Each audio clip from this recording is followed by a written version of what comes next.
we're getting better, but we need to improve upon showing communities that we are truly a source for economic development and that bikes create a lot of good as far as bringing money to towns and creating business culture that is supported by these bikers.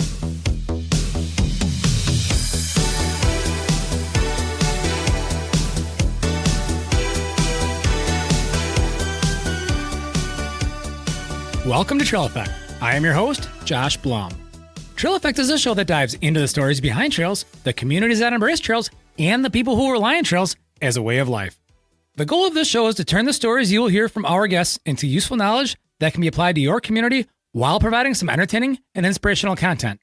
Guests on Trail Effect include trail builders, board members, community leaders, volunteers, and regular people who really enjoy trails. For episode 190, we have Chris Riley from Central Maine. Chris is the president of the Central Maine Chapter of the New England Mountain Bike Association and a board member of the New England Mountain Bike Association. Chris and his organization have come up with some innovative ideas on how to handle both new trail construction as well as handling annual trail maintenance. Maine and the New England region have a ton of momentum going on right now in terms of mountain biking and trail development, and that is really showcased during this conversation. Cooley Creative is the title sponsor for this episode. They design and build custom websites, as well as help companies with branding, photography, and e-commerce. Cooley Creative was started in Wisconsin, but is now based out of Bend, Oregon. Jared from Cooley Creative is a friend of mine. We've traveled together on multiple mountain bike trips, and sometimes he sends it. For more information about Cooley Creative, head on over to www.dudejustsendit.com. Yes, that's right, www.dudejustsendit will get you to the Cooley Creative website, so check it out. Cattle Mountain Apparel, the brand that was built by travelers, hikers, trail runners, and mountain bikers, with the motto of venture far, laugh hard. While I definitely use Cattle Mountain apparel for mountain biking, Cattle Mountain is also my go-to choice for daily wear as it is super functional and comfortable.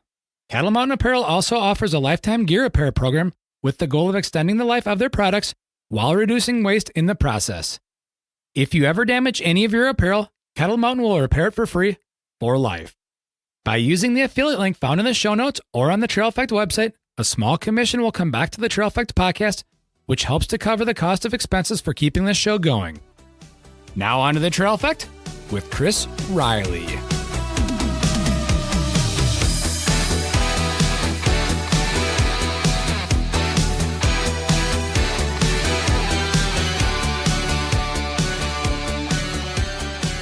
We are recording. Good stuff. Good stuff.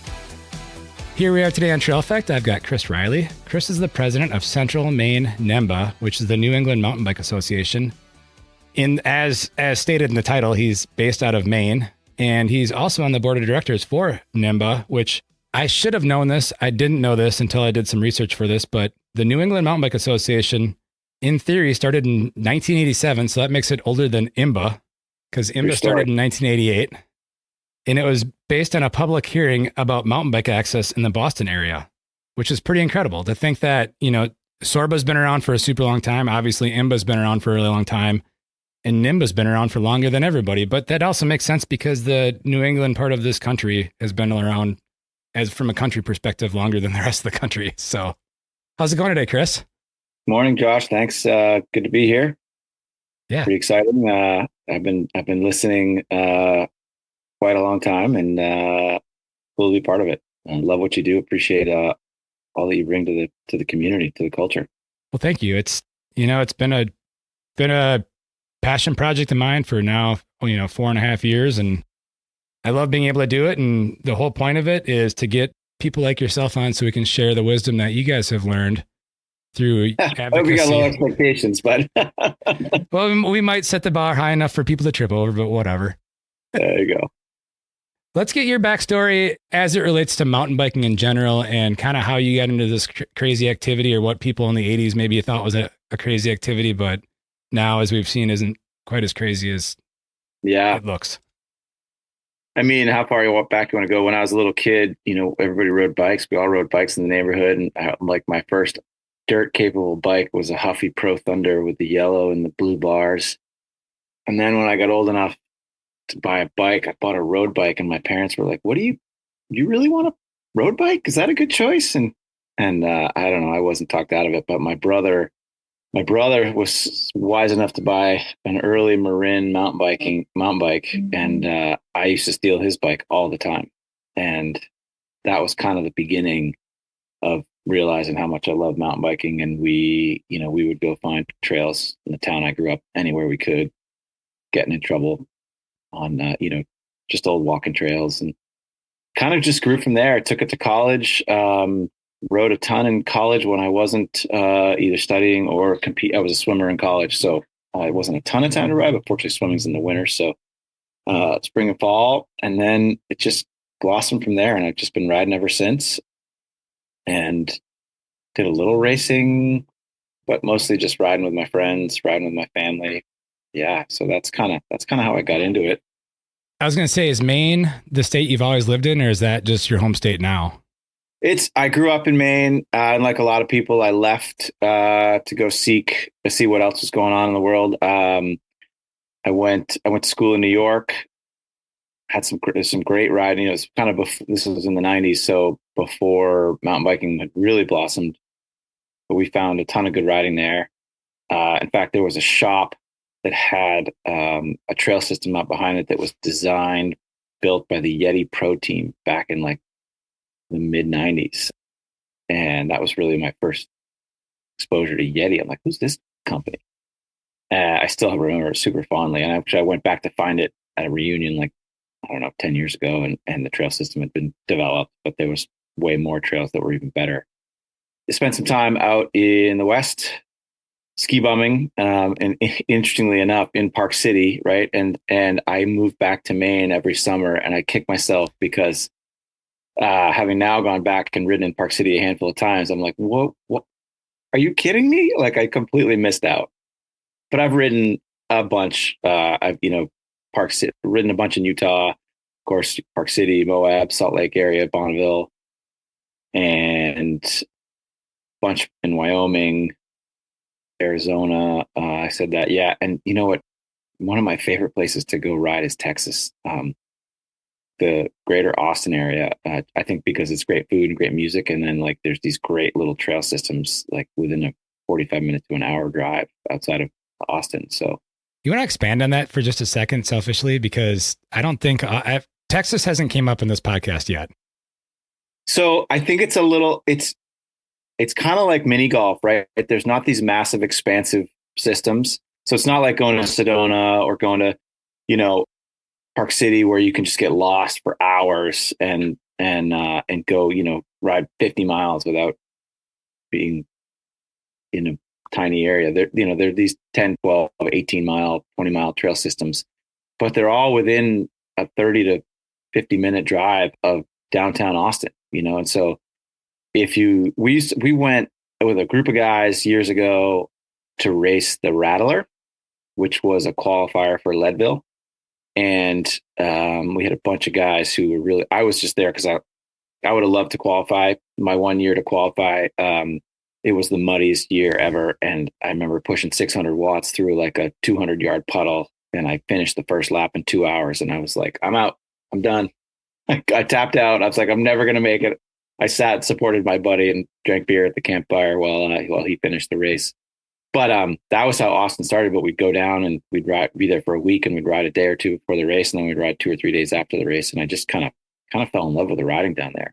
And it's a perfect time of year because it was always in the spring. So it's gross up here. I would not call that area a destination, but if you want to combine it with some other stuff, put your bike on the plane for sure. It's fun. It was a lot of fun. Texas is a growing state when it comes to trail access. That's just a little teaser out there for those in the know. Yeah, it's different. Spider Mountain. So, but yeah, and So Flat Rock Ranch was the place that I fell in love with the most. And if you can find them they're on social media. The owners are wonderful people. They got a little campground there. They're always kind of growing the trail. That was probably my favorite place. But there's a bunch of other state parks. State parks were great. The private ranches probably have a little bit better trails. The trails are a little bit better built, but it is all pay to play access or private land. So it's not like big BPL tracks like you get in some of the other states in the West. But it's still fun. Like I think we went almost 5 years in a row I go back to Texas and ride. Should we take it back to Maine? Sure. So obviously we've established you've been mountain biking for a really long time. What made you want to get into the advocacy and trail organization side of things? And then we can dive into what Central Maine NEMBA is. Yeah. I don't know as though I wanted to get into it so much as I got sucked into it. Met my wife and moved to the Augusta area 20 something years ago, 22 years ago. And I had been living on the mid coast where there was some great riding at some of the state parks, classic old school rake and ride, super techy, super chunky. But that's all we knew at the time. That was before anybody thought about building with a machine. And I moved up here and I didn't know where any of the riding was. There was no trail forks. There was nothing like that. So I just kind of like put my ear to the ground and I heard about a place to go ride and I went there on a Monday afternoon and I just waited at like 4:45, 5 o'clock. I just waited in the parking lot. I'm like, someone's going to show up. And sure enough, these three dudes showed up, Glenn Mills, Will Chamberlain, and can't remember the last guy's name. Sean. Yeah. Anyways.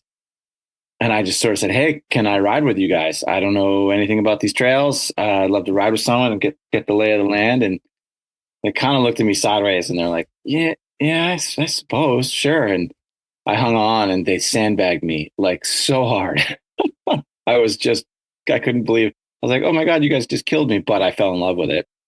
And I started riding more. And then I realized that there was a bunch of trail work that just was neglected and the place needed a bunch of work. So I reached out to the then chapter president, who is a good friend of mine. And I said, hey, can I help out?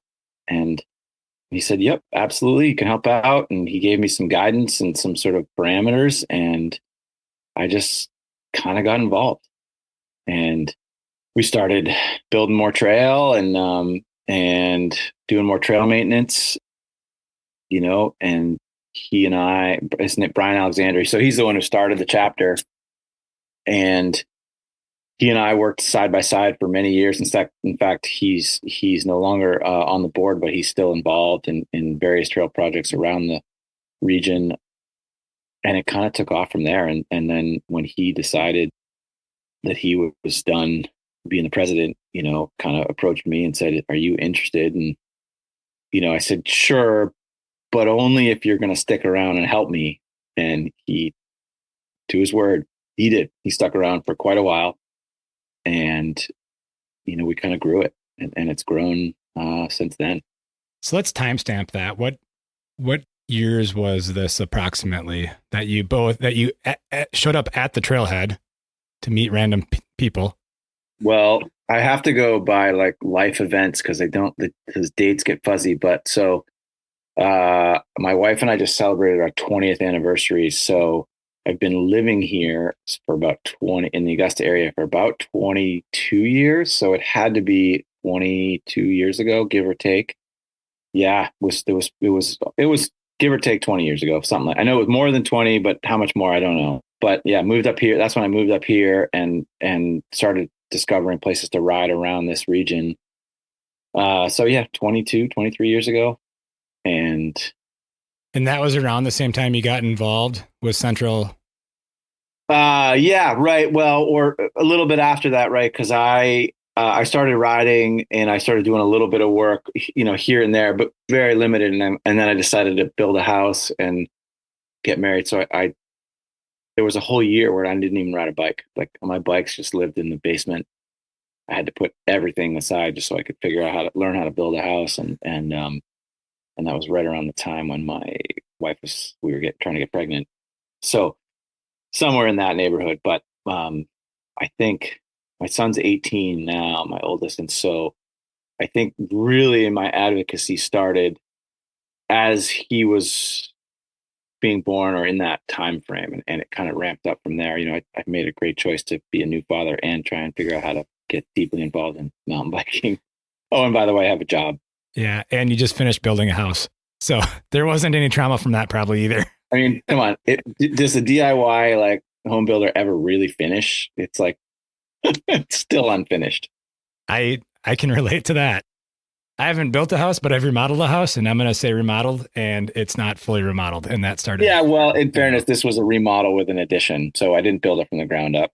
I wish I had, because I think then your mistakes are truly your own, rather than trying to fix someone else's. But sort of like renovating old trails, right? yeah. Yeah. At some point, you just probably rewrote, Yeah, you know. yeah. So it was kind of around that time frame, and I can't remember when Brian asked me to take over for him, but it was 12. It was all of 11 or 12 years ago. I'd have to go back and look at the documents to be say that for 100% sure, but let's just go with that. So, as it stands today, what is the engagement like in terms of volunteer engagement, community engagement, and how does that look in your organization and your community? It's fluid, like I think a lot of organizations, everything we built. I mean, I'd say it's good, right? We're very lucky. We have a ton of people who want to be involved in one way or another. It's different than it used to be. When I started, we were 100% volunteer driven, and we had great turnouts for trail days and whatnot. As we grew, volunteerism grew with us as well. And then, I hate it because it's a cop out, but COVID changed things. Still can't put my finger on all of the reasons why, but it definitely changed some things, and there was a shift. And I would say volunteerism is different now. We still get great participation when we are able to host volunteer events. In fact, that's one of our big objectives, is to put a little more emphasis on that this year. So I'm really excited to see how people come out of the woodwork. Just put your ear to the ground and you hear that people want an opportunity to be part of the process. And so I think it's our job to just do a better job of providing those opportunities. So I'm kind of stoked for this year, with a little bit of rebirth and a revitalization of that. But again, it shifted. We went from, building everything we had to ride on weekends. And then we had this initiative that started. I started when I got involved, called it Tuesday Night Trails. It was just Tuesday night TNTs, we called it, or we still call it. And we get together on a Tuesday night. Everybody bring tools, and we'd flesh out a piece of trail, or we'd cut a piece of corridor, we'd do a bench cut, whatever the project of the day. And we bounced around to different trail networks, and so just spreading the love. And then we kind of grew, and I realized when I took over for Brian, I kind of had a couple of really specific goals. And I joked that I'm like, as soon as I said, look, once I achieve these goals, I'm out. I'm going to hand it off, and someone else can run with it from there. And I'm still waiting. I'm still waiting for someone to take the keys. But one of the things I wanted to do was to start a trail crew, so that in between our volunteer efforts, we could make sure we were moving forward. And I think that was eight. I was talking to one of the first guys who I ran into skiing this winter, and I was trying to say, I said, when was the first winter? And we think it was at least 8 years ago. And I had two young guys that were on their way to college, who were local mountain bikers, and they threw their name in the hat, and we had raised just enough money to pay them a stipend for the summer. And that's how that started. So now we're 8 years into a full-blown paid trail crew all summer long. And that evolved one step further last year, where we have our crew leader, Jamie Struck, super awesome guy. Done some building with in Vermont with Knight. Yeah, he smiled. Yeah, everybody knows Knight, right? So he came from Vermont to Maine to support his wife, who's in med school or was a resident, and he's of my same vintage, so full-fledged adult with a fully formed frontal cortex, good decision making, and a good sort of mile high perspective. And so he's our crew leader, and he's now working for us basically from the second the snow melts until it comes. In fact, this year, like he started just this April 1st, and the snow is just melting in the woods. And last year he got cut short because we got 12 inches of snow on one of our major projects. So from snow to snow, yeah, and he'll be in charge of a crew of 10 builders this summer. So I got two questions from that. One is probably a fairly quick answer. The other one might be a little bit longer. The first question is, how many you said you've mentioned multiple trail systems. How many trail systems fall under your organization in terms of like building and maintenance, just to kind of provide perspective to other organizations? Yeah, right. So I use this. I mentioned. I think before we started talking, it's kind of like, or maybe it was in Texas. Like it's kind of like mini golf, right? I think we've got 11 trail systems in our network. 11, or actually no, because we're getting one back. So we lost a trail system to a solar farm development a few years ago, and getting it back. So we'll have 12 when this one that we're working on is done. We'll have 12 trail networks, and some of them are small, like this one we're getting back. We're working on. We'll be lucky if there's enough room. It originally had between 8 and 9 miles of just super fun New England style riding, and it will be, we might get 6.5 on the land that's left. It's going to be a little bit more stacked loop style riding, but better to have 6 or 7 than have nothing. Just what happened. So yeah, so we've got right now 11. It will be 12. And reason I know that is because we have an end of season event called the Odyssey Ride, and the Odyssey Ride is an effort over 3 days or 4 days to ride every single trail network in that course of time. And then we end it with a big party. So this year it's going to be one more system harder to complete the objective. My follow up to that was going to be, or is, 8 years ago when you brought on the 2 people for the trail crew. How did that change the dynamic of both of the quality of? I'm assuming they did a lot of maintenance of the quality of the trails, but also how did that change the dynamic in terms of like user engagement? And what I mean by that is, did you see more people coming out to ride because trails may have been better maintained? Well, I think I won't take credit for more people coming out to ride, because I think mountain biking on its own was just getting popular at the same time. So sure, we had, we're just been improving the trails, making trails better. I think it just dovetailed with the growth of mountain biking.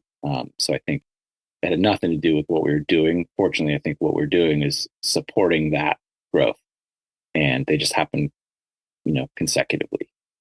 Those two, that first summer was just maintenance, and then it grew. The next summer we brought on a third person, and again it was a lot of just maintenance, rehab, and then I think it was that second or third summer. I can't remember. I think it was the third summer. We got a grant. We got our first grant, and it was a specialized, one of their signature grants through Outride, and we had this opportunity to build a machine built trail, and reached out to a builder in the Bethel area who's a good buddy of mine, a guy named Jeremy Nellis, and he agreed to come build for it. And I think about what he did it for dollar wise now, and I just laugh. I'm like, it's giggle. It just makes me giggle. But what we built, well, just for all your listeners and all the people here who are so much more experienced than I do, but we built a 1.5 miles of machine built flow trail for $12,000.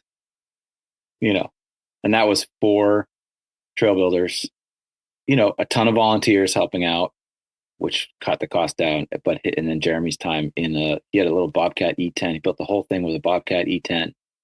Oh, a micro excavator. Totally. Right. And he did a hell of a job. I mean, the trail's now 7 or 8 years old, and it's held up really well. I mean, we've had, maintenance troubles and stuff we've had to deal with, but that's just trails, any trails. It's built on top of a massive piece of ledge with very little soil. And so the water runs right underneath the surface. And we've learned a lot from that trail. But that was our first foray into that next level. And it's just grown from there. Do you have with your trail crew, do you guys actually own machines within the club, or when you do machine built stuff, is it still get hired out in that same fashion, probably for a little bit higher dollar value? Yeah, so it's a little bit of a hybrid. So I bought a machine. So when we started to go into this machine building kind of thing and learning how to do it, Jeremy built for us. We hired him back to build a bunch, and he just charged us a day rate, and we'd hire him back, and he'd build for us, here and there. Built a bunch of trails at various places, and we kind of the next step was renting our own machines and learning, the process. And the challenge with renting is, it's like you've got this hammer and you're just going looking for a nail. And you're on the clock. And so you're just you're not necessarily when you're learn, or at least for, and this is, I'm speaking just purely for myself. It's like, and kind of some of us is like, when you're learning and you're on the clock, it's not necessarily, you're against a rental time clock. It's not really the best way to do it because you're not going as slow as you ought to go. And so I found that as I was learning how to run a machine and dig trail, if I went slower, I made my life and everybody's lives behind me so much easier. And eventually and your production gets better and you get faster. So anyways, learned after a while that renting machines was kind of cost prohibitive. So I went to my board, and we were getting grant money. We had received a pretty significant donation from a local rider that we put into funding our trail crew, and we were talking about more and more machine building. And I went to the board and I said, look, I will buy a machine. We couldn't buy a machine as a club. I said, look, I'll buy a machine and I'll rent it back to the club at a day rate that's reduced less than the local rental companies, and I'll deliver it and maintain it for free. So I basically, and the funny backstory about this whole thing is my wife was like, why are you doing this? Like, this is just blind passion and stupidity. This makes no financial sense. And I was like, I know it makes no financial sense, but if we want to move forward, there's got to be a machine in the region, and renting machines is not, it doesn't make good sense. And, cause you rent a machine, it was, local machines are, well, 250 to $300 a day plus transportation. And it just, we were putting these budgets together, and then you had to find someone who could run it, myself or Brian or maybe one or two other people who could set aside the time to run it. And so it just made, in my head, it made more sense. And so she said, okay, fine. I'm not going to talk you out of this. Go ahead. And the great irony is it showed up on her birthday. I think your wife's explanation of blind passion probably describes pretty much every person that's involved with a volunteer trail organization and more. Yeah. Yeah. So anyway, bought the machine, and, and again, I approached this with my board. I said, look, I will rent the machine. It was, the best price we could find on a machine was $250 to $275. I said, look, I'll rent the machine back at $225, and I'll pay to get it wherever we need to get it and make sure it's maintained and ready to go. And so that way, all it was doing was paying for itself. And that was 5 years ago. And we built miles and miles of trail. I still run it a lot in the summertime, but now Jamie is running it some more. We've got a couple other operators that are gotten more and more hours, and we've just kind of and it just evolved to what it is today. So it's really fun. It's been a lot of fun. Yeah. Let's transition to NEMBA as a whole, because not only are you the president of your local organization, you're also a board member of NEMBA. And for those that, like me, that weren't fully up to speed with NEMBA, I knew what NEMBA was, but I didn't go know the history of it. NEMBA represents New England. It represents a whole handful of states, and it has over 10,000 members, which is pretty incredible. So let's go off on that tangent. How you got involved as a board member and how NEMBA really helps the region, because I think that's an important topic, is regional organizations to support advocacy and everything they do with trails? Yeah. I got involved just simply by being the chapter president. The board structure, it's just recently changed, but you were by default a chapter. You were a board member as the chapter president, and have just gotten involved. And so the guy who started the organization, Philip Kais, was a friend, and engaged with him a bunch. And he, again, pulled me in, and just got more and more involved. And part of it, and now I'm the main representative on the executive committee, and we meet pretty regularly to talk about what's going on behind the scenes, what the organization is trying to do, what the region. We've had a bunch of transitions. So we had Philip retired, very sadly passed away right after his retirement, which just sort of shocked our whole region. He was kind of a pivotal, foundational person in the New England mountain biking world. We had a great executive director take over for him. I was part of that hiring process. And he came on and did a lot of great things in Philip's wake. Unfortunately, he left after not quite even 2 years because his wife took one of those jobs that they just couldn't pass up in Hawaii. So he's back in Hawaii. And now we have wonderful executive director, Nicole Friedman, who has picked up the pieces of, as any transition of an organization this size creates a little bit of chaos. And Nicole has just done a great job of organizing that chaos, bringing us up to speed with new technologies, new services, new resources for chapters, to make our lives a little easier. So being part of that has been exciting. I was going to say fun, but it's not fun. That's not the fun side of the world. It's the work. But being part of that has been great. And Nicole is super open-minded to change and creative change, and helping, make the regional office be super supportive of all of these volunteer run chapters. So, yeah, so it's great, and bumps along the way, like any organization. We're not perfect by any means. I don't know of a perfect advocacy organization in the world, but everybody that I know and have been cross paths with, their hearts are in the right place. They're trying to do the right thing to build better mountain bike access for as many segments of the sport as possible.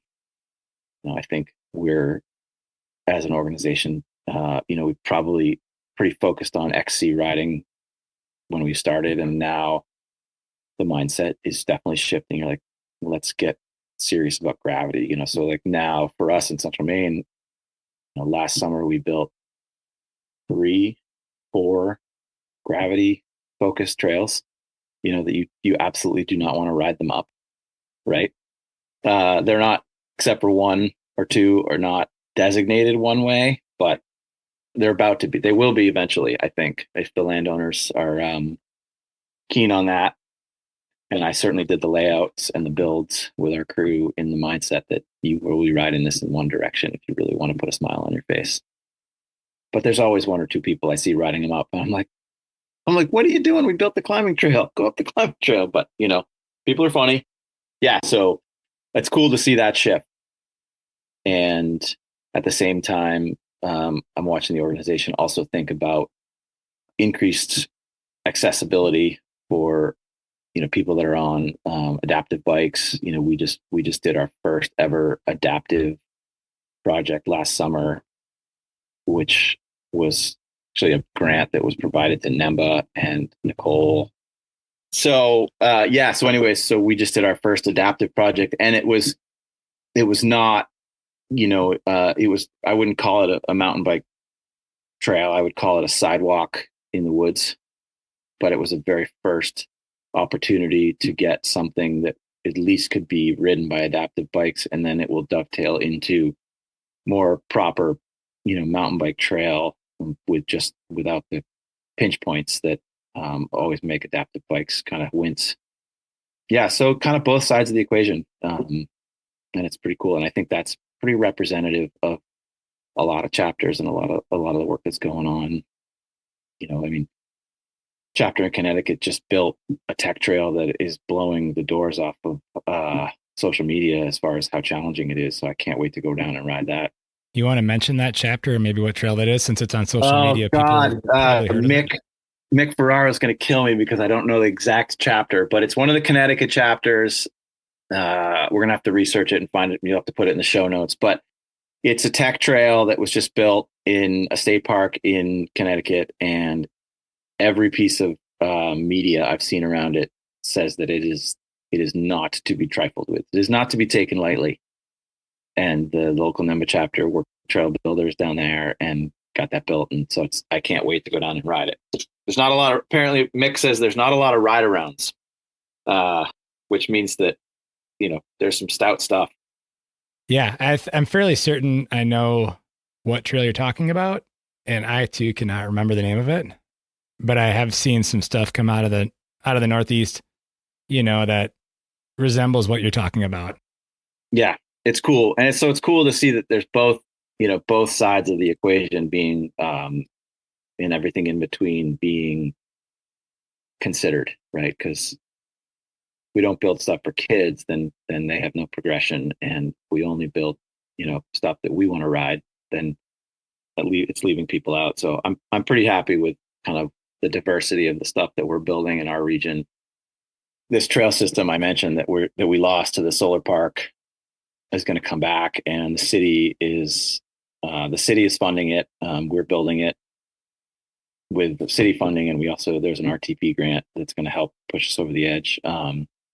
But there'll be a we're calling, no name, we don't have any trail names yet, but kind of a blue green level loop for beginner intermediates that will sort of be the loop in the middle, and then all of the sort of extra stuff that's more creative and more feature rich will be spurs off of that, which I think will be so that you can go and you can dabble into stuff with more features and more ride overs and rocks and whatnot. And then if you can get back to that blue green trail if you need to get back to the car. So that style. So this is kind of transitioning off of NEMBA as a whole, but it just jogged my brain. No, we're good. That's kind of how things go. It just jogged my brain when you started talking about funding. About one of the things I was going to ask was the fall bond initiative, and this is specific to Maine, just to be clear. Right. To approve $30 million to maintain and develop a statewide trail system. Steve Kosachik kind of provided his 10,000 foot view when I had Steve on the show not too long ago. Maybe you could provide your. Yeah, Steve and I sat shoulder to shoulder in many meetings advocating for this bond, and worked together quite a bit with Maine Trail Advisory Committee and other groups, NRCM, National Resource Council of Maine, to get this passed. That was a pretty cool project. Mile High View. I mean, it's going to be pretty transformational to see. Right now, grants in the state we've been pretty fortunate to get some local grants, state grants, some national organizations. Like I said, our first ever grant was from Outride. Pretty cool to get that grant. And that was sort of a pivotal moment for me in realizing that I could spend my winter, behind a computer writing, and and it's sort of like studying for a test, and you don't know if you're going to pass for months. But I've done that ever since. So this is going to be the Maine Trails bond grant, MTC, as we're calling Maine Trails. It's very similar to RTP. As far as its rollout and how it's being managed, the application process is very comparable. The guidelines are very comparable, but it's much bigger. We're going to be able to dream a lot bigger. Most RTP grants are 50,000. I'm just finishing two one in our local region, one a little further north with another area that I do some advocacy with. But this is gonna really transform us. So the largest project grants are 250,000. Unlike RTP, where it's 20% match, this is a 10% match. So the burden on organizations is a little less to come up with. We got to come up with 10% of the cash or in kind, which I think is great. I do really think the match model is really important on a lot of levels. It makes you put more skin in the game. It makes you get more creative.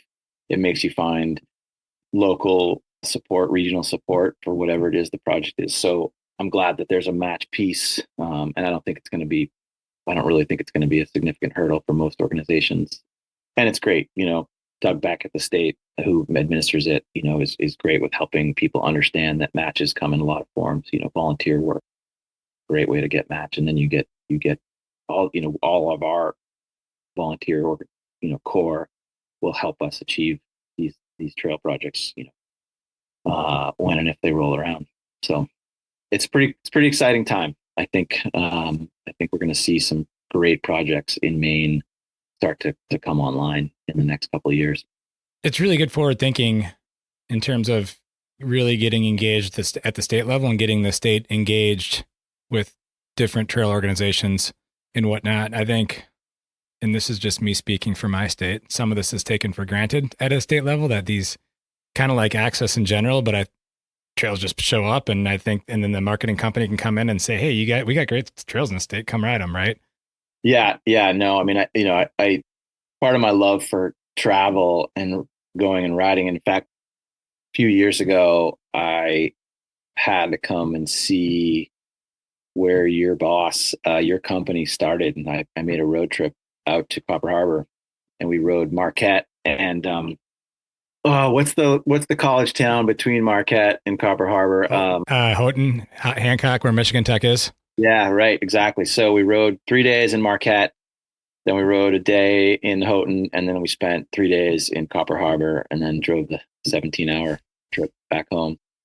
And Marquette in particular just was this eye opener as to what trails can do for a town, because little coastal town or lakeside town, and the culture around those. We stayed at the little campground there, and the culture there at that campground was unbelievable. And then out on the trails, and I was like, oh, this is how it's done, right? This is, and of course the riding is just amazing, and so, and then we went to Copper Harbor, which is like, I swear to God, you drive down that road and the banjos just get louder and louder and louder. And you get there and you're like, what is this oasis of amazingness, right? And and the 3 days we spent at Copper Harbor was just, I just was blown away. So it was really eye opening, and I'm hoping that people here in Maine kind of can see those places as role models for what we can do to create trail development, trail access, trail communities, and then all the economic development that comes from it. Right. I mean, I couldn't, everywhere I go and I see, Kingdom Trails is the one in New England that we always point to. Everybody looks at Kingdom Trails as sort of the, the top of the pyramid, but there's a lot more other smaller versions of that are just doing just as good for local communities through trail access and everything that comes along with it. So I'm hoping that Maine gets a piece of that with this bond, and that we see some of this development really spur this really sustainable, positive tourism and economy. So, yeah, I just want to take a moment to point out that you made the conscious decision to drive 17 hours to a dead end peninsula in the middle of Lake Superior. And I tell that to people where I live, which isn't 17 hours away, and they kind of look at me like, "Really, you're driving that far to go ride your mountain bike?" And I'm like, "Well, if you know, you know." Yeah, no, that's just it, right? And the guy who wrote me into it, Jeremy Nellis, who I mentioned earlier, who was the guy who built that first trail, the signature trail for us, with that little E10, and he's like, "You got to come. You just got to come. You got to meet this guy, Aaron." Right? I was like, "All right, fine, I'll come." We loaded up, and I never actually got to meet Aaron. I still haven't met him in person, but I went out for a ride, and Jeremy walked over to Rock Solid, the shop over there, and Aaron just happened to be hanging out, and he came back to the campsite, and he's like, "He's just the coolest guy." He's like, "He's just the coolest guy. All he wants to do is build trails." And I drove all that way to meet him and ride his trails. Never got to meet him, but did get to ride all of his trails. And again, it was eye opening. It was totally eye opening. And then and I've been other places like that, where you go and you see what the trails have done, and yeah, it's pretty cool. It's pretty cool. And it's coming here to Maine, like Carrabassett region up at Sugarloaf has really, they're our local example of creating a destination riding. They got kicked in the teeth a little while ago with some land issues and lost a bunch of their trail network, but they've still got a ton of trail and they're growing. And it's, people are coming. We get people from Canada that come down all the time and ride their trails. I'm involved with a project just on the other side of the ridgeline in a town called Rangeley, which is at the base of Saddleback Mountain. And they've built a tiny little bike park. There's only like 5 or 6 trails. There's, I think it's off 350 vertical, maybe even not that quite much. I think maybe it's just under 300. But they're getting started, and we're trying to build a dovetail in a network of cross country riding at the base of the mountain. It's already got a tourism base, so if we can get the trails built, the people are there and they'll come ride them, and I think it will bring more people in. Well, and I could be wrong, but I believe Sugarloaf is also continuing to invest in summer trails at the resort, correct? Oh yeah, no. Adam Craig, yep, is spearheading that, and he and his crew built all the trails for the EWS. Well, he built them. They had an ESC, which is I'm sure the Eastern States Cup. So they built the trails, and then they had the Eastern States Cup. I think the first year, which was kind of the warm up. Both my boys race ESC, and they're like, they wanted to go up and ride them, and this was years ago. They were 14 and 13, and I went up and rode, and I was like, this is stout, like this is legit. And I'm like, they're fun to ride, but I can't imagine wanting to race them, right? So, and Adam, Adam's Adam. It's just great, and he built an amazing set of tracks, and then the EWS came, and the world got to see what that level of riding is all about. And so that is now dovetailing into more kind of everyman's riding. And I think they're going to open their Whiffle Tree project this summer, which is kind of has a bunch of flow trails and a bunch of machine groomed and flow trail kind of riding. So it'll dovetail really well with that more natural fall line tech riding. The company that owns Sugarloaf is Boyne, and they own, I believe, 10 different places across the country, and they have bike parks at 3 other places. They have Loon, they have Big Sky, and then they have Highlands, which is in the mainland of Michigan, below the UP. I didn't know. I didn't know that there was a bike park at that resort. There is, no kidding. That's cool.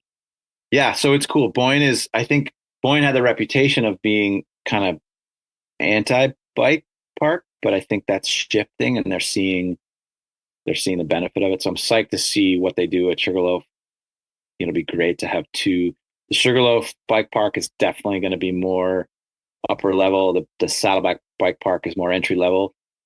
So, but if you're coming to the region, you got 2 bike parks within a half an hour, 40-minute drive of each other.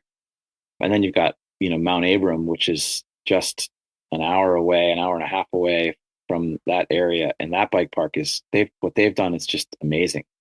It's such a fantastic bike park. It's a tired old double, but they've got just fantastic riding. And the trail builder over there, the guy who runs it, Max Southam, has really upped his game, and he just keeps building better and better stuff every year. So it's pretty cool to see what is happening on the bike park side of Maine, as well as this sort of chapter level cross country, the after work riding, right? Well, Mount Abram was just featured on Bryce Sherbach's Underexposed in the last month, which is pretty awesome to see. Yep. And that whole region, right? That whole Bethel region is going to pop. I think as part of this Trails Bond they're going to get access to some funding that is desperately needed. I mean, I think they have something like 13 or 14,000 acres that are ready to go. Well, and it was interesting. So last week, before we hit record, I mentioned that I was riding with a mutual friend of ours, my neighbor, who's going to be your neighbor, right? Which is pretty interesting. Pretty wild. Yeah.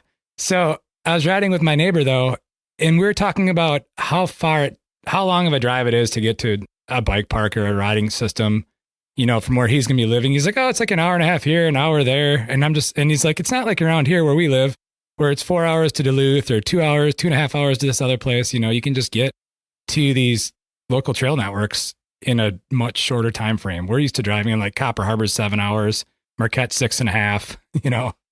Yeah, I mean, we're pretty fortunate. I mean, where I live, my personal house, I am 15 minutes to a trailhead. In fact, no, actually, that's not true. I'm even shorter. That we got access. Local land trust gave us access to. It was a really cool story. So this is a tangent, but I'm going to go off on it. Stories are good. Yeah, yeah. So we're building this. We've been building now for 2 or 3 years. This it's called Surrey Hill. We've got, I don't know, 4 miles built.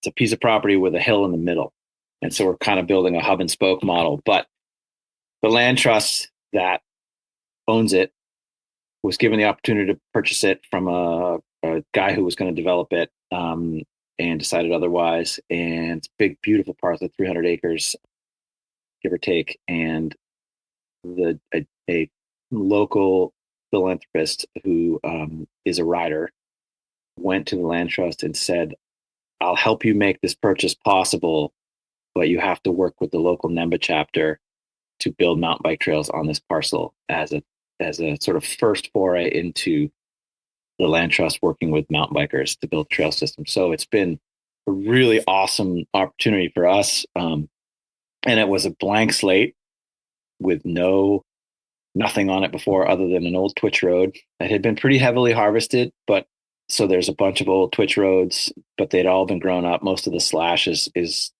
no longer an issue. And so we got to, I mean, I spent days, hours, and days in there just walking around trying to figure out where we were going to put trails, studying the maps. And now we've got 4.5. By the time it's done, we'll probably have it'll be 10 plus miles of purpose built bike trails. And everything starts and goes up to the summit, and then you ride off the summit, and everything's gravity minded off of the summit except for the perimeter loop that gets you back to the summit. So anyways, back to the point about, proximity. Pretty much everybody in our Central Maine region lives within a 10 to 30 minute drive of great riding. We've got 4 primary networks, 4 or 5 primary networks, and then all the other, the other 5 or 6 are smaller, kind of, they don't get the attention, they don't get as much ridership, but they're still there and they're great. You can really ride whatever you're in the mood for. I don't tend to ride the same place too often, because there's just so much diversity. There's absolute chunky tech that just demoralizes you, and then you can be like, okay, I need to go ride something with a little flow to make me feel like I know what I'm doing, and they're 20 minutes apart. We're going to transition back to, actually, wait, you brought up hub and spoke trail system. Yep. It's been talked about a little bit on this podcast. I think those that are kind of deeper into the trail industry, with the way things are going from a planning perspective now, it's becoming a model that's being more adopted in terms of how trails function. How is that working up in Maine? I think it's a great system. It provides everyone right up front like what they want to do, rather than the old model of stacked loop where the further you get out, the harder it is, which still has its place. I'm not saying that's not important also, but this is like another tool in the toolbox when it comes to planning, right?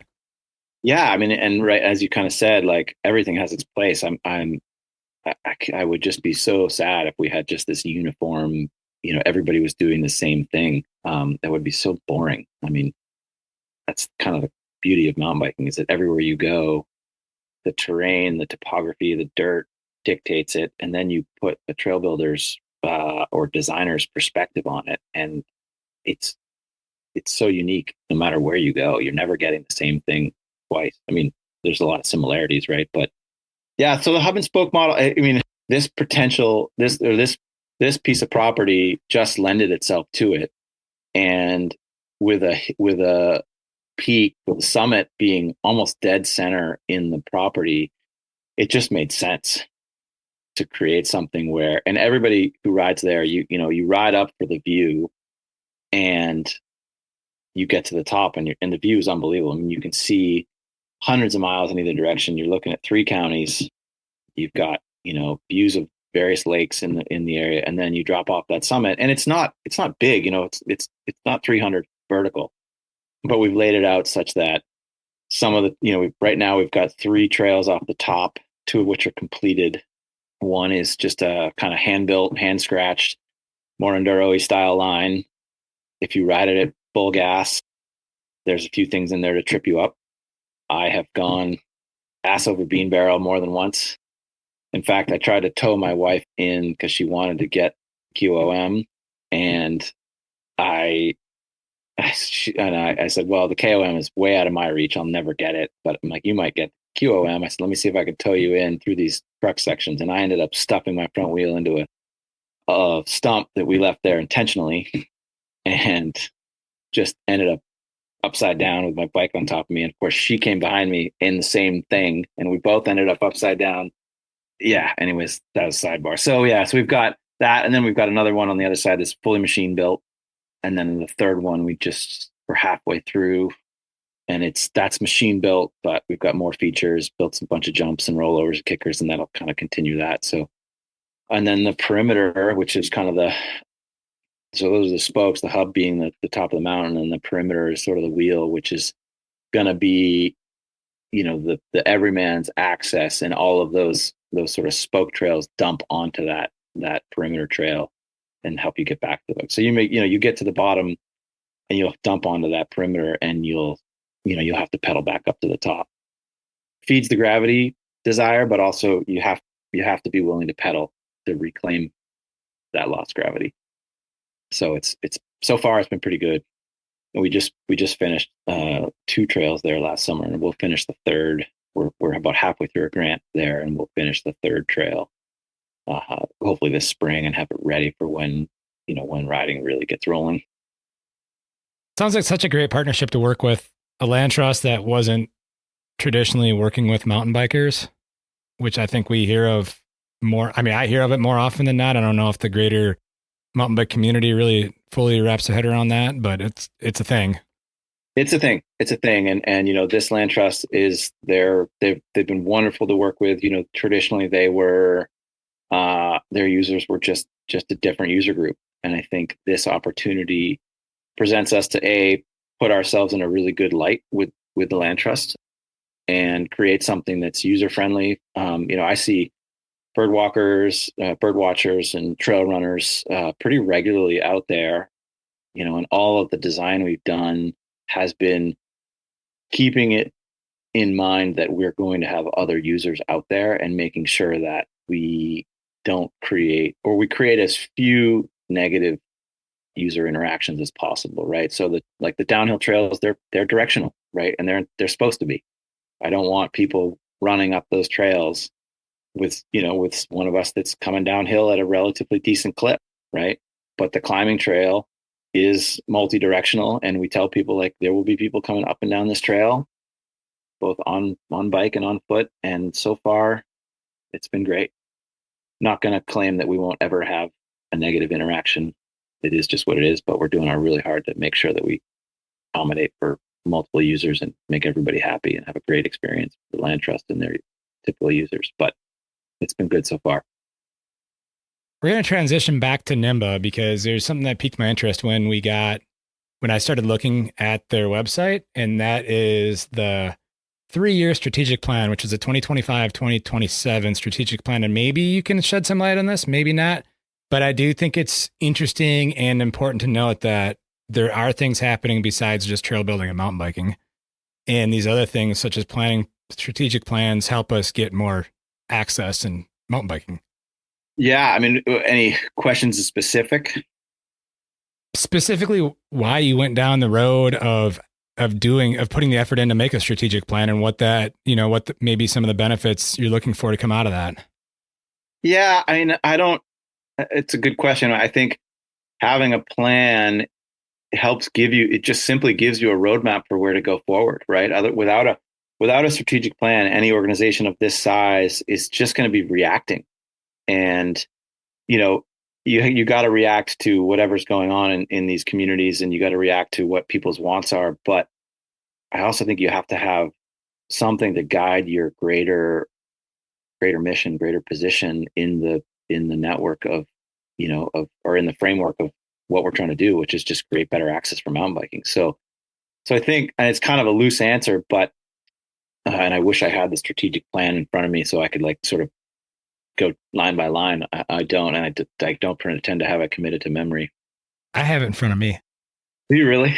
It's open. Well, it's open in another computer monitor that I have. Good, good. Yeah, well, I only got my one little laptop, so I don't have the benefit of the cheat sheet on my side. But yeah, I mean, I think a plan, having a plan just helps everyone stay focused and move forward in a comparable direction, right? Yeah. Yeah. And I think one of the things that caught my interest with it is the fact that it's laid out in the layout of it from a visual perspective and readability perspective is very good. It's not super word heavy, but still gets the point across. And your answer, while you thought it was loose, I think nailed what I was looking for, because a lot of times we get stuck doing what we're doing and don't stop to like figure out what we should be doing long term in terms of the planning process. We are all that to say that we do get stuck in a reactionary world versus, moving forward with some intention. Oh my God. Yeah, absolutely. I mean, just, a small little anecdote around that, right? So as someone who loves to build trails, I love building new trails, right? And a couple years ago, got some pretty direct criticism, and it was well deserved, and it was we're so focused, see me NEMBA, we're so focused on building new trails, we got it, and kind of like it was this watershed light bulb moment, if you will. I was like, oh, you're right. We've been really focused on adding new trails and not really doing as good a job as we could have done maintaining. So last year, we put a ton of emphasis back into maintenance, and we sort of started this Maintenance Matters campaign and putting the trail crew. We still built plenty of new trail because we had grant projects that required it, but we would peel off trail, some of the trail crew to make sure that we were doing some pretty heavy hitter maintenance projects. And I think the feedback on that was really crucial because people saw this shift from not just focusing on building new, but making sure we were taking care of the rest of the house. And, sort of kind of back to your point, like didn't have that plan in my head. I knew maintenance was always important, but just didn't have a plan for how to deal with it. And then, because we've now got such a really potent board of people, our local board and then local community, like was able to sort of think about that in a way that said, okay, let's make sure that we're taking care of the existing aspects of our trail networks, not just working on new stuff. So, we did a bunch of trail renovations last summer, and that plan, this is just a like local. This isn't the organization as a whole, but helped me think, okay, we got to have a plan for how we continue to maintain and upgrade and upkeep these trails, so that we don't let things go. We don't just build new and forget about what was built in the past. So pretty fun to have that transition and to have a lot of people be helpful in seeing it and moving it, shifting that.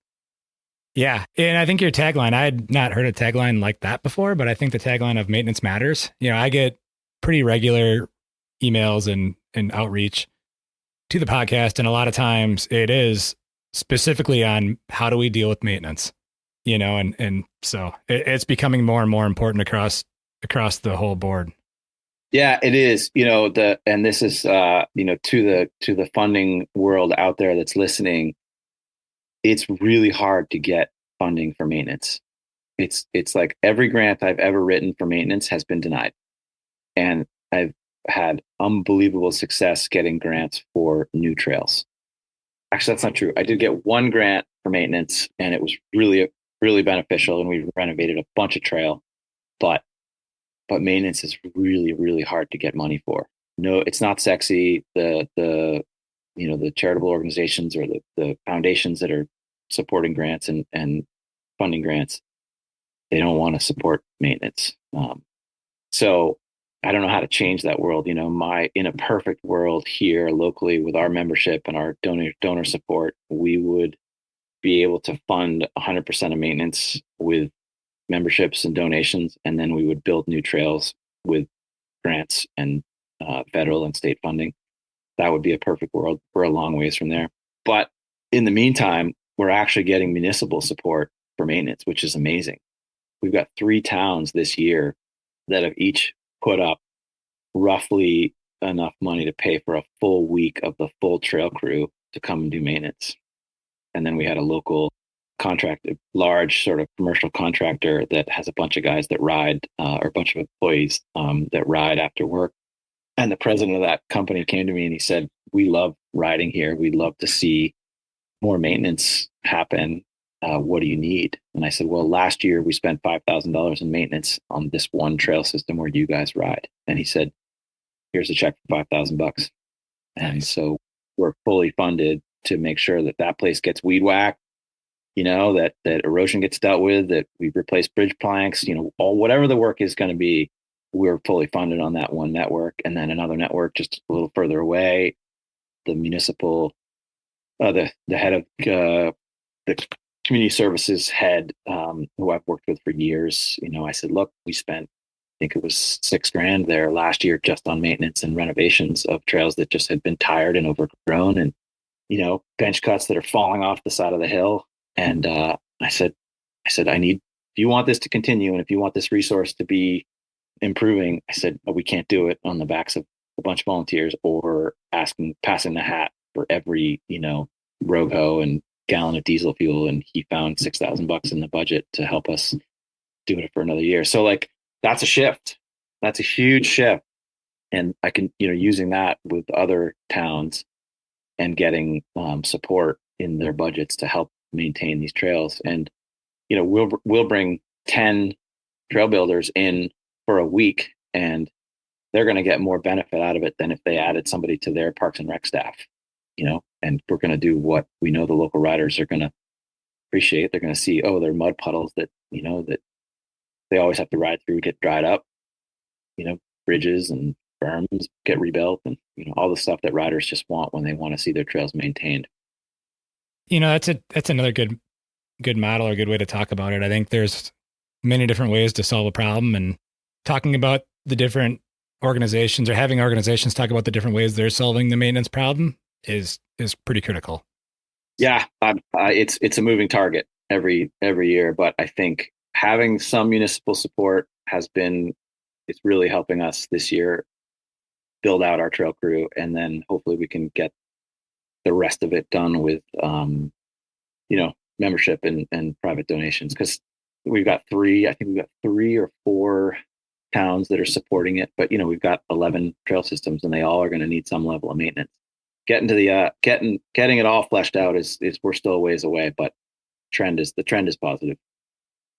Well, this is where I ask the famous question to almost all my guests. I was dreading this one. Yeah? No, I'm just. I really want people to answer this in the most selfish way possible. It doesn't have to be specific to their community at all. I really would like people to answer this with what they truly would like to see. And the question. The question is, what do you look for in a trail community? Yeah. I mean, I look for what we're trying to build, right? What I'd love to see is that anybody who wants to ride has easy access to riding. There's this unrealistic dream that everybody gets to ride out their back door. And although that'd be great, unless you live in Park City, or, some of these gold level places, that's a great objective, but it's not also wicked realistic, especially in a state like Maine, where tiny little towns, most of us have to drive, half an hour to get to the grocery store, and land is mostly privately owned. So, but if everybody can have the ability to get on trail within 15 minutes of their house, that's pretty awesome. So to me, that's a big piece of what motivates, I think, a lot of our community. And then it's having a diverse enough riding community where people can find their people and they can ride with people like them. I mean, it's a social sport for a lot of people. I mean, you know, I'm sure I'm like a lot. I love riding by myself. It's very meditative. It helps me correct my brain when it's broken. But also, I love riding with my friends and telling stories and, you know, drinking a beer in the parking lot when it's all over. And so I think a great riding community is, make sure that there's just trails to ride for everybody, and that there's people around that you want to create community with and ride with. And if we've done that, then that's great. The last piece is, we touched on it earlier, but I think that mountain bikers are doing a better job, but still could do a better job of, we're getting better, but we need to improve upon showing communities that we are truly a source for economic development, and that bikes create a lot of good as far as bringing money to towns and creating business culture that is supported by these bikers. I mean, I just saw this morning, I saw the average biker spends $460 on a weekend bike trip just on non-lodging related expenses, right? And then you look at some of these economic impact studies for larger areas. Like, I haven't seen anything out of Bentonville, but I know it's probably in the works, but it's massive. So getting businesses to understand that this is a community that's going to be here to help you. So yeah, I think those are kind of the three pieces for me, that if I wanted to move to somewhere that wasn't here, I'm stuck here in Maine. I love it. It's great. It has a little bit of everything. I don't see myself going anywhere. But if I was going to move, that's what I'd look for. I'd look for diverse array of trails that has a little bit of everything. I'd look for community people where I could find my people, and I'd look for a business climate that understood that bikes bring positivity to the business climate. So I think what I heard from the first one is, you maybe can't make a garage a trailhead, but you should have a trail system on the way to the grocery store. Yeah, right. Nailed it. Right. Perfect. And I can think of the grocery store that I drive to, and there's 1, 2, 3, kind of 4 if I do a little bit if I go there the long way, right, on the way to the grocery store. And that's pretty sweet. And I could think of like all the major communities here, and everybody should be able to drive to the trailhead between the grocery store and their house, give or take, with some creative allowance there. Yeah, perfect. That puts everything into perspective for those that, don't have the opportunity to have their garages or trailhead. Yeah. Well, Chris, is there anything else you want to quick discuss before we wrap this one up and send it out in the world? No, man. Thanks for the time. I appreciate what you do. I have been listening for a while now, and I can't tell you how much I've learned. And, you've sent me, through your various guests, you've sent me down so many rabbit holes, and it's a great resource. So I hope you keep doing it. And I hope that we get to ride a bike together one of these days. Yeah. I need to get up to the New England area. That's on my short list of places to get to. I've only been in the New England area once in my life, which was at Loon back in like 2000. So that's, 25 years ago now. I was just thinking about that last night. So here, I'll put this in you can pass this up to Aaron. So I've emailed Aaron a bunch of times, and I know he's super busy. I've said, hey, we need you to come here and do a mechanized training class for Maine. Right. And I know it's not even possible, but I figure if I keep nudging him, so maybe drag him up here, and we'll put together a class, and we'll make sure he's compensated for his time, and you can come along, and we'll all ride together, and we'll get to experience a little bit of that, and we'll show you around. Plus you got Nick and Libby. They're going to want you to come visit. Yeah. I'll have to go to my neighbor's new house. That's right. It's only about 20 minutes away from where we are. And we've got Ticka Mountain, which is one of our trail systems that we started 10 years ago. And is building out. You got to come ride it. It's really fun. I know they're really excited when they moved here. They've only been living near me for probably 3 years now. Before they lived here, they lived in a small town in Iowa that also has good mountain biking, mainly because Libby's been, doing her doctor stuff. And they actually said, right, I think it was in the first week of them living near me was, the ultimate goal is to get back to Maine for them. And so this was a step for them to get back to Maine. And now they're going back to Maine. Yeah. Yeah. It's great. I couldn't believe it when I heard that they're coming back. And then Nick wants to get totally involved locally. They bought a house that's right next to a piece of woods that has a bunch of some sanctioned trails and some rogue trails. And I'm hoping Nick can put his energy into helping. It's on the other side of town in Farmington where we're not really involved yet. So I'm hopeful that Nick is going to help position that piece of woods into something cool because it's got great topography, and just their energy is going to be great to have around. The more people with that kind of positive energy and mindset, we're just better off altogether. Yeah, so. Sure. Well, Chris, I really appreciate you taking some time out of your morning here so we can record this and hopefully impart some wisdom on other people to send them down rabbit holes that you've been sent down with some of your ideas and your stories. So thank you very much. Yeah, Josh, thanks for the time. I really appreciate it. And, keep in touch, keep doing the good work that you're doing. Thank you for listening. If you like what you've heard, please take the time to share these shows with others. Sharing these shows will help create awareness of both the guests who have taken the time to be on the show and the podcast series itself. Also, if you're new to the Trail Effect podcast, check out our ever-expanding library of episodes. If you listen to the Trail Effect podcast on Apple or Spotify, please don't forget to leave a rating and review, as this is one of the best ways to show our support for the Trail Effect podcast. Also, don't forget to check out Cooley Creative at www.dudejustsendit.com. For additional ways to help support the Trail Effect podcast, check out the affiliate links tab at the Trail Effect website, where you'll find links to Kettle Mountain Apparel, Worldwide Cyclery, and Trail One components. By using the affiliate links found at www.traileffectpodcast.com, a small commission will come back to the podcast, which will help keep this thing going. This podcast has been edited and produced by Evolution Trail Services. Thank you again for listening.